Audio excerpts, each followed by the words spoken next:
Así que vamos a empezar el día de hoy hablando del primer evento que nosotros como creyentes estamos esperando, y es el arrebatamiento de la iglesia. Antes de empezar, quiero decirle que esta doctrina de la que voy a estar hablando no es invención mía, ni es una preferencia mía, sino que es parte de lo que es la declaración de las verdades fundamentales doctrinales de las Asambleas de Dios, a la organización a la cual nosotros también pertenecemos. Esta misma doctrina que nosotros creemos también la creen iglesias como los bautistas, iglesias de corte evangélico, ¿verdad? Esta es la misma doctrina que predomina en las iglesias evangélicas. Ok, consiste en lo siguiente: nosotros creemos que el arrebatamiento es la resurrección de los que han muerto. Creemos en la resurrección de los que han muerto en Cristo y su arrebatamiento, dice, junto con los que estén vivos a la venida del Señor. Es la esperanza inminente y bienaventurada de la iglesia. Y eso lo vamos a basar en 1 Tesalonicenses 4, 16, 17, Romanos 8, 23, Tito 2, 13, 1 Corintios 5, 15, del 51 al 52. ¿En qué consiste?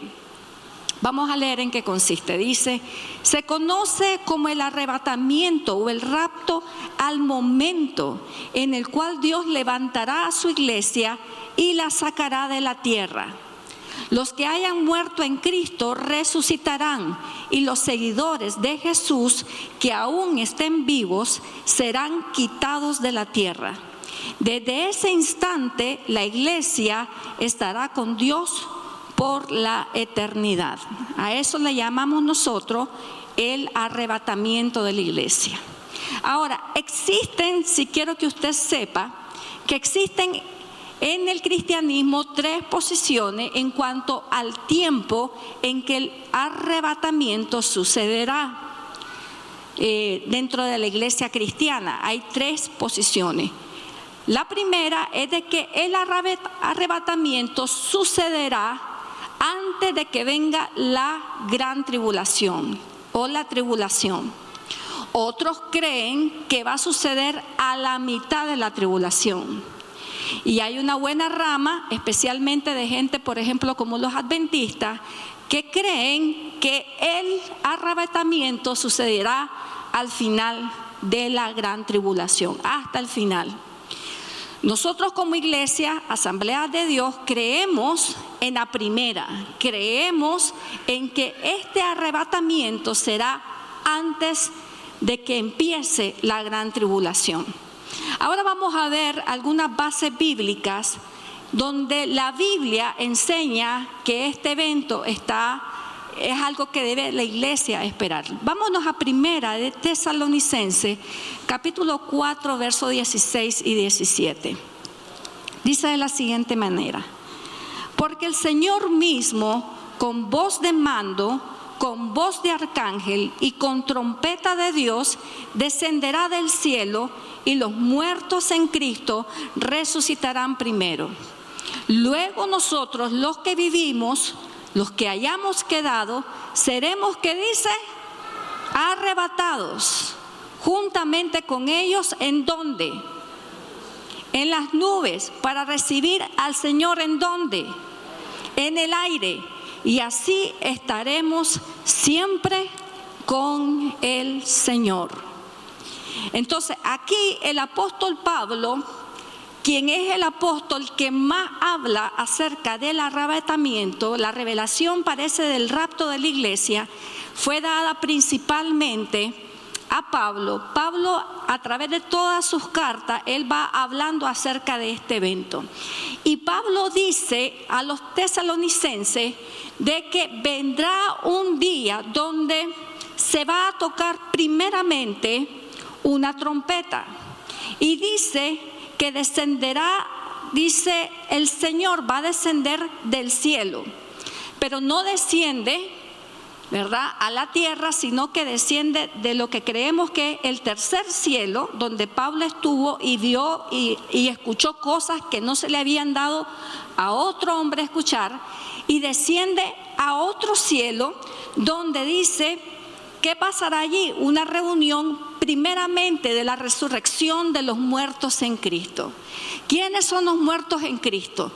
Toda persona que ha vivido y que ha muerto con la fe y la esperanza en Cristo Jesús. A esa la Biblia se le llama los muertos en Cristo.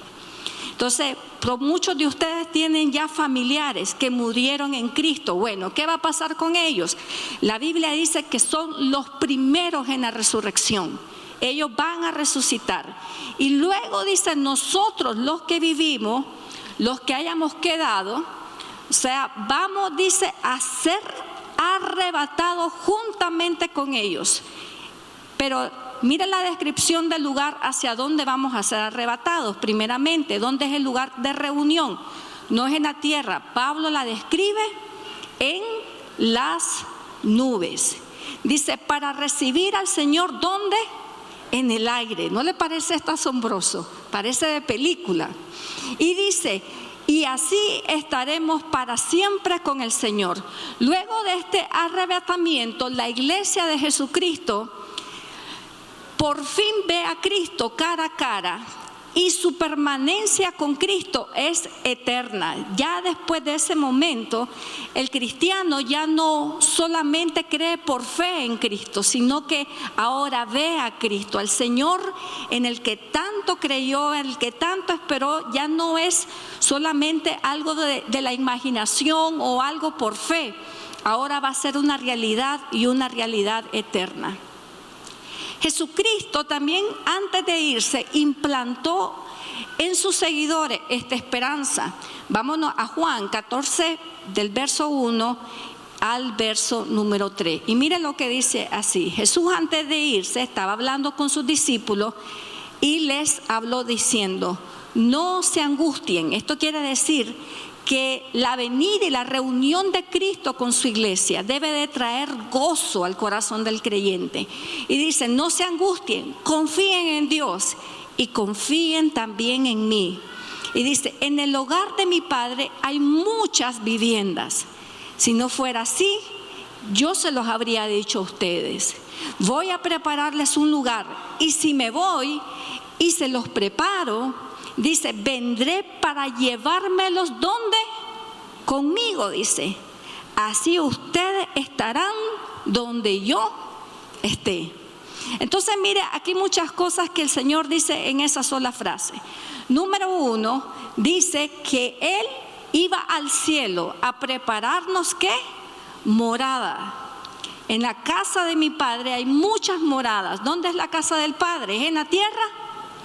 No, la casa del Padre es en el cielo. Entonces el Señor dice, en la casa de mi Padre hay muchas moradas, muchas habitaciones. Yo voy a preparar moradas para ustedes. Y dice, y si se las preparo, vendré, ¿para qué?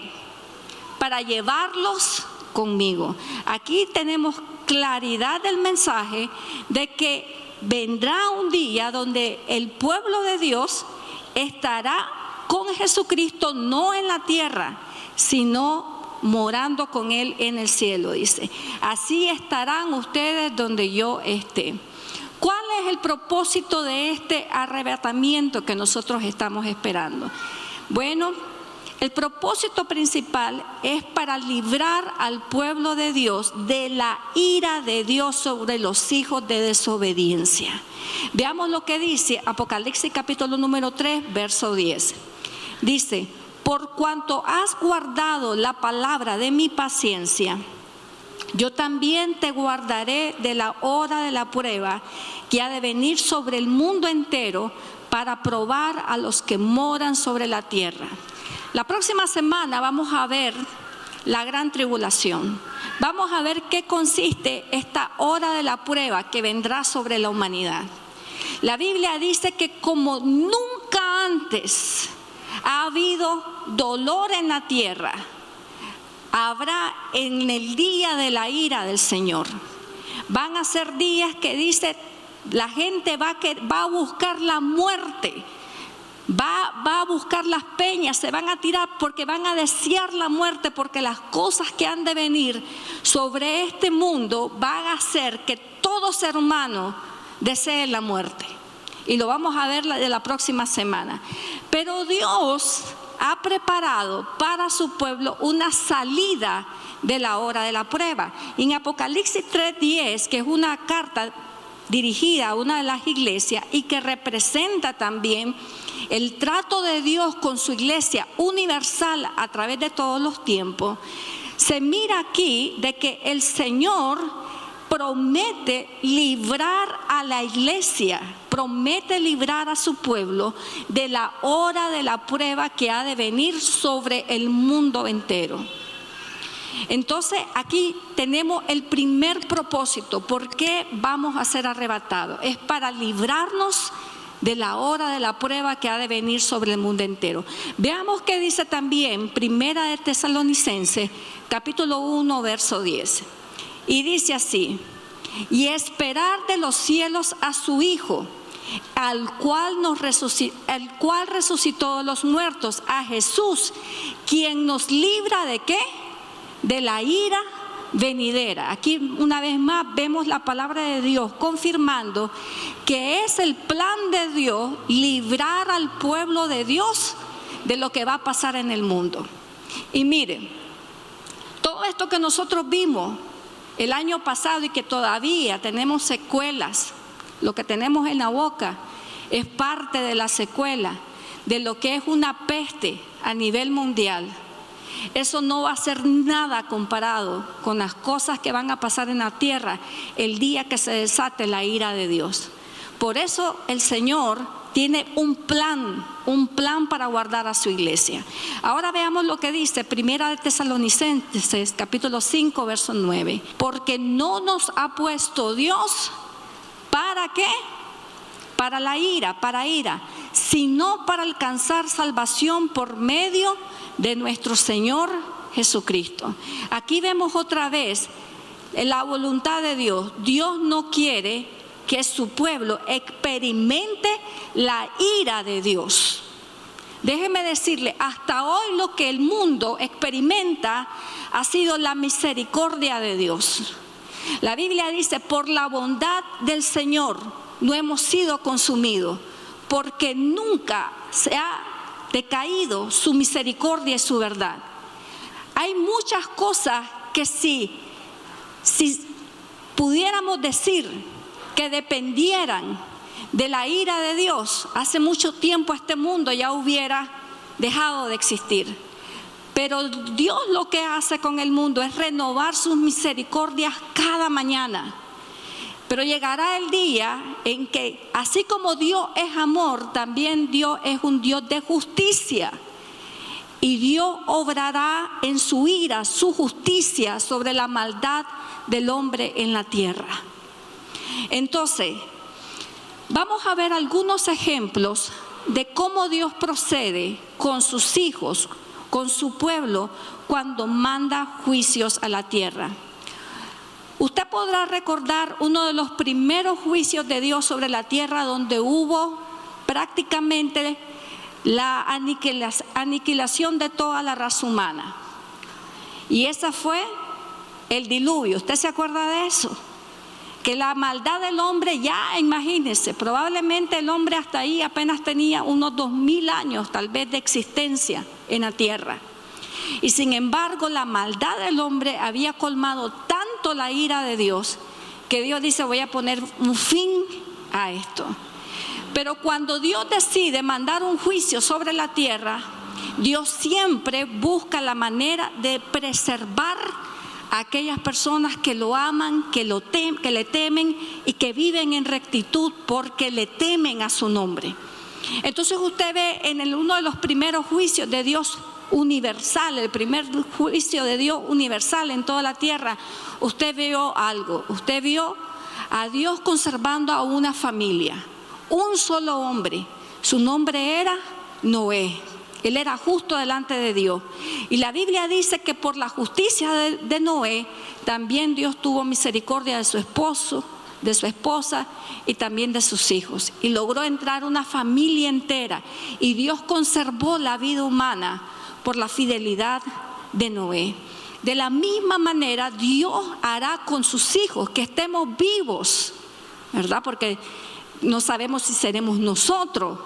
Pero Dios hará lo mismo con aquellos que anden en rectitud antes de que desate su ira universal sobre la tierra. Ahora usted dirá, pero eso del arrebatamiento, que bueno, ¿será que hoy estoy aquí, ustedes me pueden ver y de repente no me van a ver? Eso es un arrebatamiento. ¿Será eso posible? Bueno, la Biblia da ejemplos anteriores de personas que han sido arrebatadas en vida al cielo. El primero de ellos fue Enoc, ¿verdad? Le iba a decir el profeta Enoc, aunque sí se le reconoce como profeta en la Biblia. Enoc es el primero de ellos que fue arrebatado. La Biblia dice en Génesis de que Enoc caminó con Dios y dice, y se desapareció porque Dios se lo llevó. Habla allí de que Enoc no vio la muerte, sino que pasó, o es la primicia de lo que es una especie de arrebatamiento, donde la persona es trasladada de la tierra al cielo sin experimentar la muerte. Por eso es que también Pablo dice, nosotros los que hayamos quedado vivos, los que estemos vivos para ese momento, seremos arrebatados. ¿Ya ha pasado en las Escrituras? Sí, ya ha pasado. Y el primero de ellos fue Enoc. El segundo de ellos que también experimentó este tipo de arrebatamiento fue el profeta Elías. El profeta Elías, Dios le dijo la hora y el día en que él iba a ser tomado. Y cuando usted va a las Escrituras, usted ve de que Elías es llevado de la tierra vivo al cielo en un torbellino. Y la Biblia no habla de que Elías vio muerte, así como tampoco habla de que Enoc vio muerte. Entonces sí vemos aquí de que esto es algo que en las Escrituras ya hay una primicia de esto que Dios está anunciando para la iglesia. Tenemos otro tipo de arrebatamientos que han sido temporales. Por ejemplo, la Biblia habla de Felipe.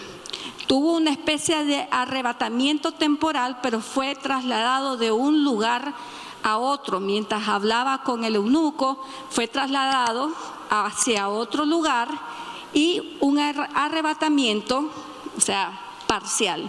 Y también Pablo dice que él fue arrebatado hasta el tercer cielo.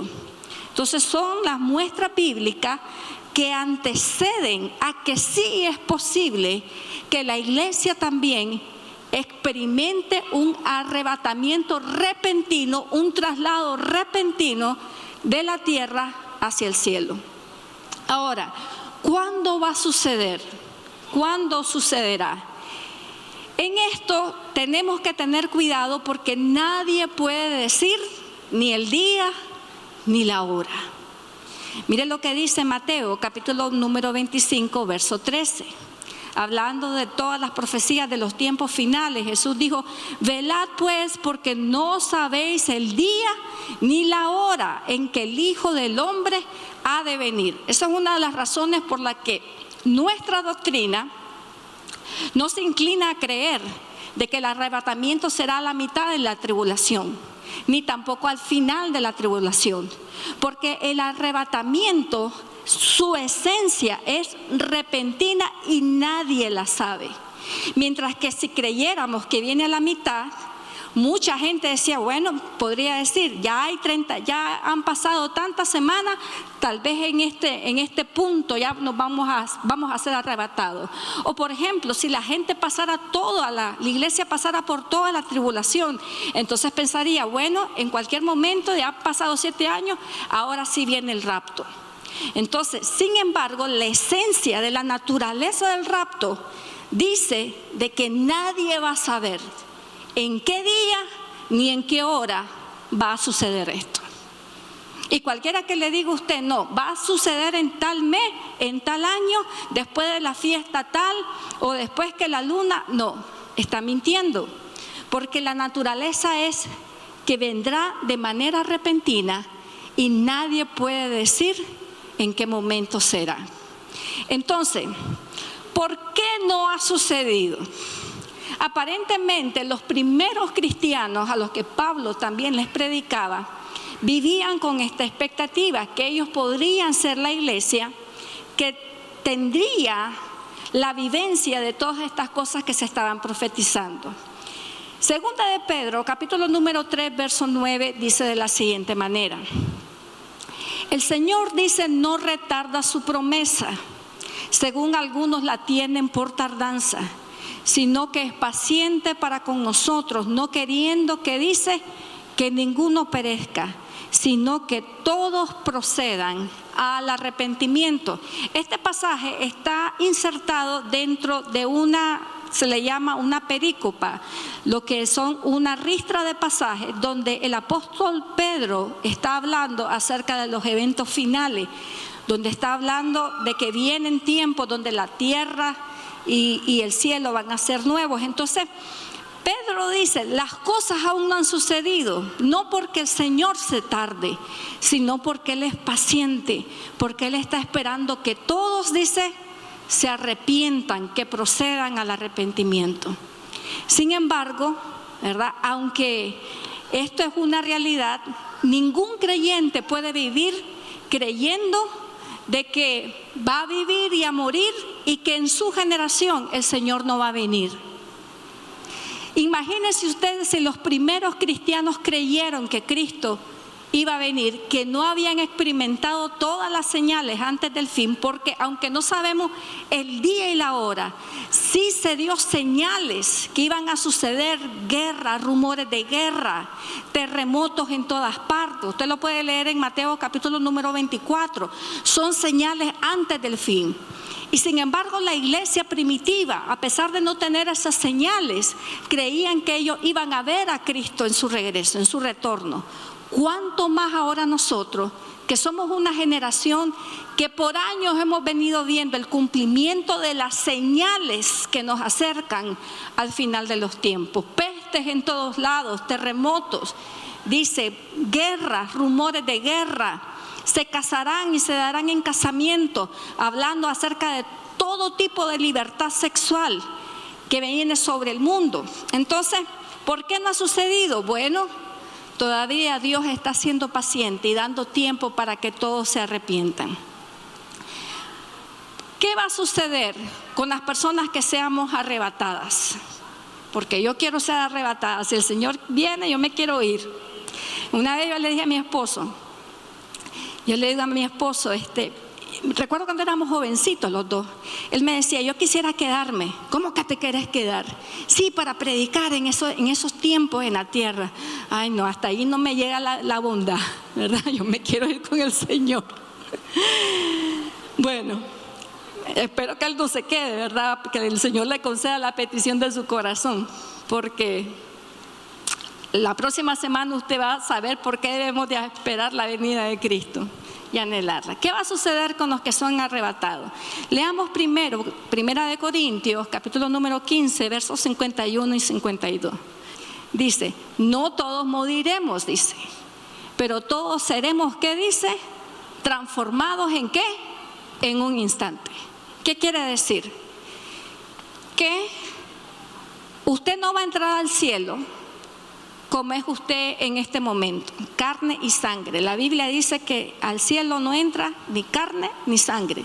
Tiene que haber una transformación de nuestro cuerpo para entrar al cielo. ¿Okay? Eso es lo primero. Muchos teólogos creen que esa transformación es en la semejanza del cuerpo resucitado de nuestro Señor Jesucristo, que tenía algunas características interesantes, como por ejemplo, ¿se acuerda cuando Jesús entró a puertas cerradas a un cuarto donde estaban sus discípulos? Su cuerpo corporal podía atravesar paredes. ¿Se acuerda usted de que Jesús ascendió al cielo? ¿Verdad? Él comenzó a ser levantado de manera natural al cielo. Entonces muchos teólogos creen de que esa es la capacidad de vencer la ley de la gravedad. Cosas interesantes también de la resurrección de Cristo es que a muchos de los discípulos les costó reconocer que era el Jesús en el que ellos habían creído, el que habían conocido físicamente. Entonces, aparentemente hay una transformación significativa de nuestros cuerpos tal y como los conocemos, ¿verdad? Aunque también Jesús comía. ¿Usted se acuerda de que Jesús comía cuando resucitó? Bueno, una de las primeras cosas que vamos a hacer, los que seamos arrebatados, es que vamos a participar en algo que la Biblia le denomina la cena de las bodas del Cordero. Y esto no creemos que esto es algo simbólico, sino que va a ser algo literal. ¿Y qué hay en una cena? Comida. Así que vamos a conservar la facultad de comer. Por la gracia de Dios, ya ninguna comida en el cielo nos va a matar. ¿Cuántos dan gloria a Dios por eso? Amén. Ok. Dice, esta transformación, dice, va a ser en un instante, dice, en un abrir y ¿qué? Y cerrar de ojos. Y dice, al toque de la final trompeta, pues sonará la trompeta y dice, los muertos en Cristo van a resucitar primero, con un cuerpo, como dice, incorruptible. Quiere decir que el cuerpo de la resurrección no volverá a ser corrupto, a descomponerse. Y dice, y nosotros seremos también transformados. Leamos lo que dice también Primera de Tesalonicenses, capítulo 4, versos 16 y 17. Dice, luego nosotros, los que vivamos, los que hayamos quedado, seremos arrebatados juntamente con ¿quién? Con ellos, dice, en las nubes para recibir al Señor. ¿En dónde? En el aire. Hay un encuentro con el Señor, pero no en la tierra, sino hay un encuentro con el Señor en el aire. Usted se imagina sin necesidad de tomar un avión, estar por encima de las nubes, ahí. ¿Cuántos han tenido la experiencia de viajar en avión y ver las nubes hacia abajo? No levante la mano, pero usted podrá recordar la sensación tan especial que se siente cuando uno tiene esa oportunidad. Bueno, ahora imagínese usted en las nubes, ¿verdad? Pero sin avión. Qué tremendo. Entonces dice, vamos a ser arrebatados en las nubes para recibir al Señor en el aire. Y después dice, vamos a estar para siempre con el Señor. Ya la iglesia deja de ser una iglesia que se mueve por fe. Ahora tiene comunión, ahora puede ver a Jesús, ahora puede estar donde Jesús está por el resto de la eternidad. Aquí dice, se enfatiza las palabras, estaremos siempre con el Señor. Nada a partir de allí nos puede arrebatar de la mano de Dios, ni Satanás, ni nadie. ¿Qué otros eventos están asociados también al arrebatamiento? Una vez que la iglesia haya sido arrebatada, vienen también dos eventos que están asociados a este momento. El primero de ellos es el tribunal de Cristo. La Biblia habla de esto en Romanos 14, versos 10 al 12, donde dice que todos vamos a comparecer ante el tribunal de Cristo. Y esto será para rendición de cuentas de lo que hayamos hecho, sea bueno o sea malo. Ahora, este tribunal de Cristo para la iglesia es muy diferente del juicio ante el gran trono blanco que vamos a ver en la última semana de nuestro estudio. En el juicio del gran trono blanco, los hombres van a ser medidos por sus acciones y condenados por sus acciones.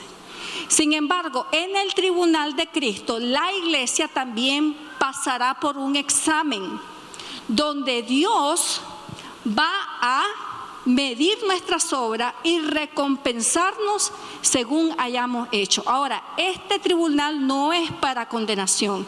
No es que usted va a llegar allá, ¿verdad? Y que el Señor le va a enjuiciar y le va a decir, no, realmente te portaste mal, te equivocaste y te manda otra vez al infierno. No.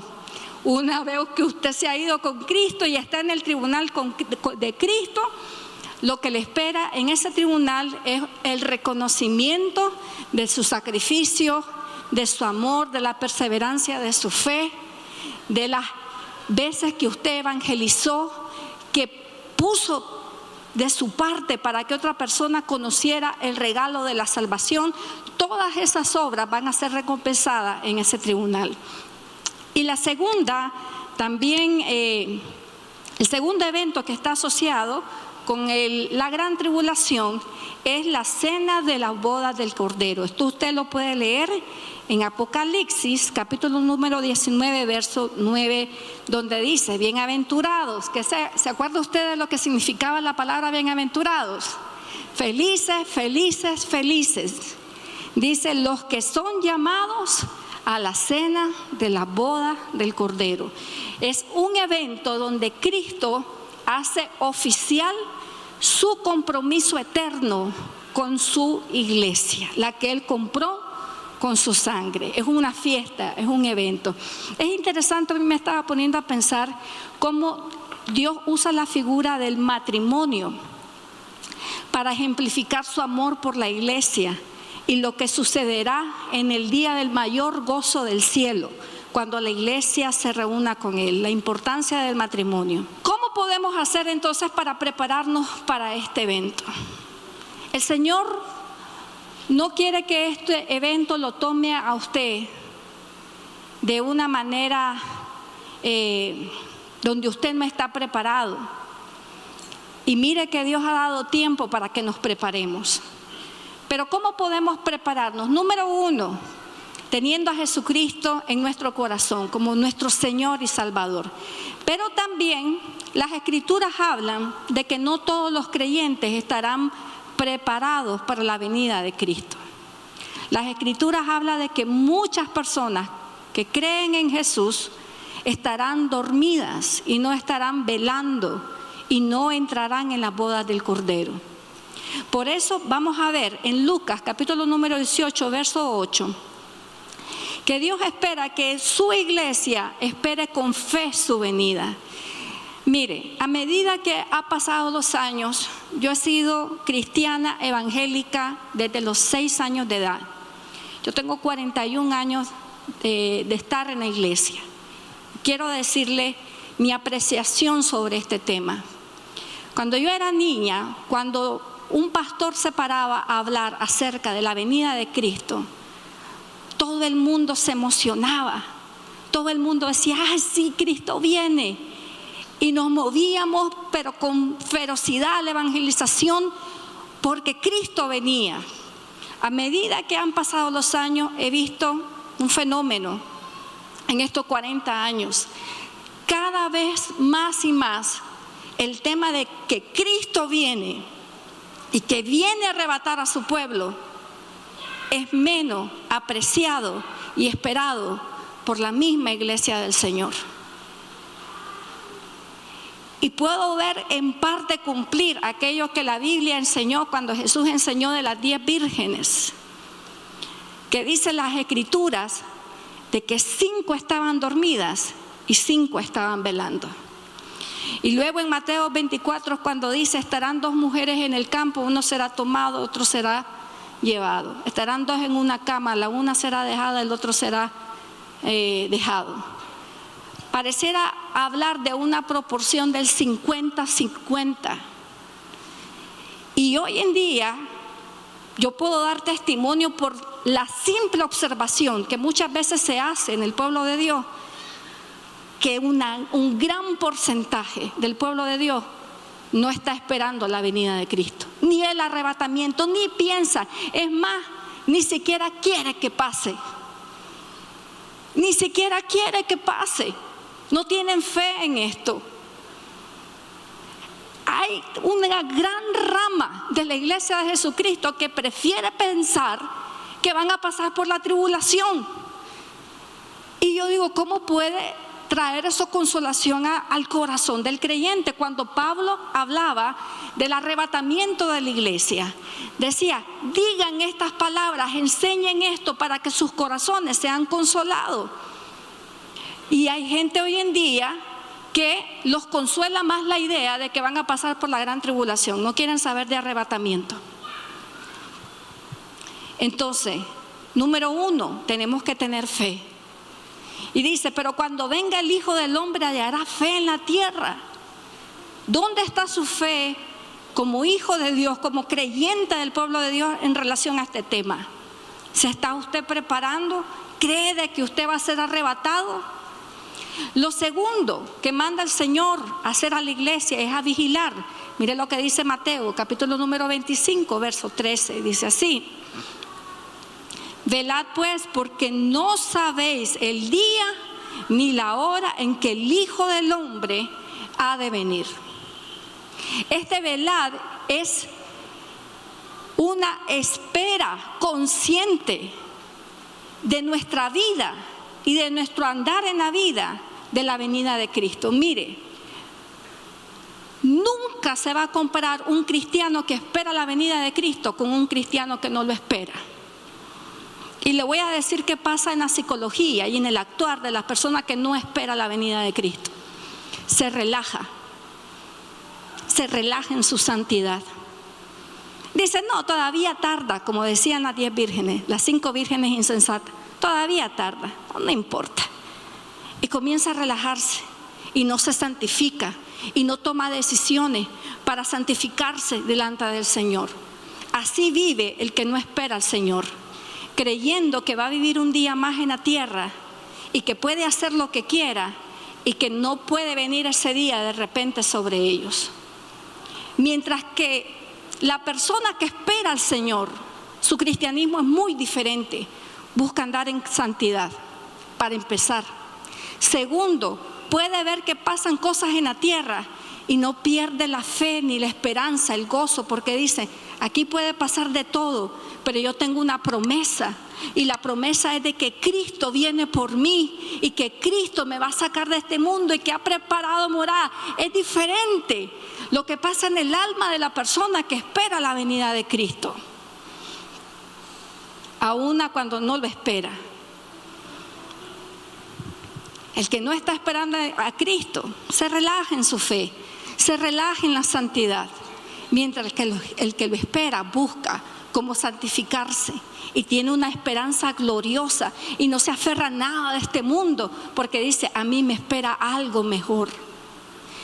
Yo llegué a la conclusión, mire, yo estoy estudiando actualmente una maestría en teología y tuve una de las clases donde vimos todas las teorías del arrebatamiento, el pre, a la mitad y el post de la tribulación, después de la tribulación. Y el profesor casi que nos quería convencer de que es después de la tribulación. Entonces, tomé una decisión.